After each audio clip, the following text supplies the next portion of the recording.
We're talking shoe selections. A few things to note when you're picking the right shoe for you. It really depends on a few factors. One is, what type of terrain are you looking to do? You might need a shoe that's slightly more aggressive, and we'll get into what that means in a moment. If you're looking at steeper climbs like sport climbs, bouldering, and the type of rock. So some of these shoes will handle better on steep limestone or sandstone, and some of these shoes might handle better on less steep granite, so to speak. So what makes a shoe aggressive versus non-aggressive?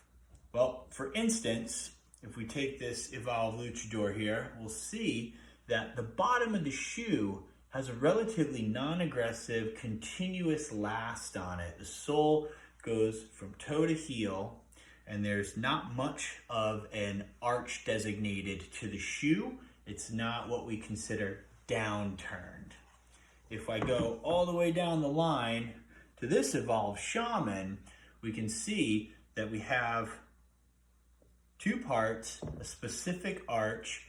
The shoe has a camber, a downturned camber to it, and is much more aggressive. That like of a, think of like a falcon's claw or beak. So it has this downturned effect. So what that does is, when we get on steeper terrain, it allows us to toe in and put downward pressure on terrain that might not be directly down, but rather steep and in front of us. The right shoe for the right terrain is important. It's somewhat beneficial if you're newer to climbing to have like more of an all-around shoe that might have a slight downturn hook in the front and maybe not so aggressive. Also, when we're talking about an aggressive shoe, something that kind of tends or trends towards sport climbing or bouldering, we might find the toe box. The toe box might be a little wider, and you'll notice that there's going to be more of like a knuckle. Like if you can see where the big toe actually gets bent, and the knuckle of your toe will be up in that space. Whereas in a less aggressive shoe, taking this Evolve shoe for instance, again, continuous sole, not overly downturned, pretty flat, so to speak, non-aggressive. In the toe box, it's very form-fitting. We don't have any extra material over the toe box for knuckles to rise up in. So the shoe will allow your foot to be a little bit more relaxed. A lot of beginners will find this more comfortable than, say, something very aggressive with that overhead space of the foot, allowing that knuckle to bend up, which means the foot gets retracted.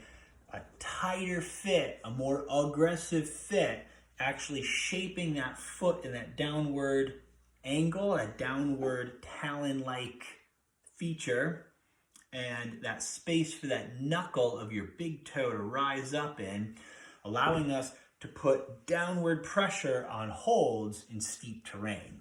Speaking of terrain, when it comes to choosing a shoe, something like this Scarpa Maestro, this guy is somewhat aggressive, kind of in the middle of them, but we see it's a high top shoe for protection from crack climbing. It's really good on granite.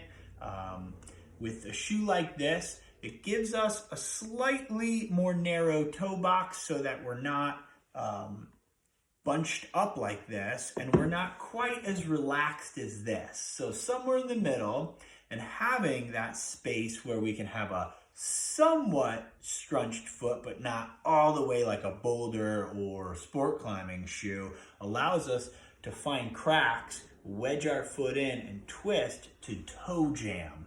So a shoe like this, sure, you could wear it in the climbing gym, but it's more appropriate to wear a shoe like this outside at the crag, more of a trad or traditional style climbing shoe.